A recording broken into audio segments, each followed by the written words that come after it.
Good morning বন্ধুরা। আজকে আমি আমার মামাবাড়ি চলে এসেছি মামাবাড়ির লোকনাথ পুজো উপলক্ষে। দেখুন, আজ ঠাকুর ঘরেই বসে আছি, পুজো এইমাত্র হয়ে গেল।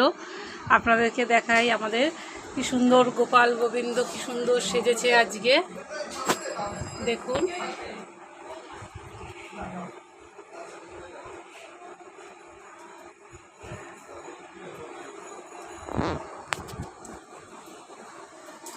কি অপূর্ব সাজে সেজেছে আজকে।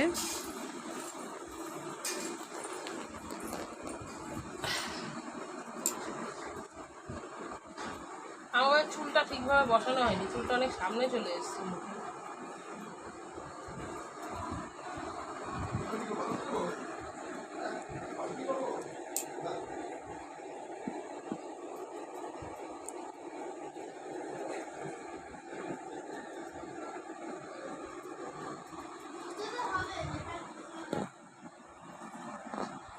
তুই কতক্ষণ করতেছিস?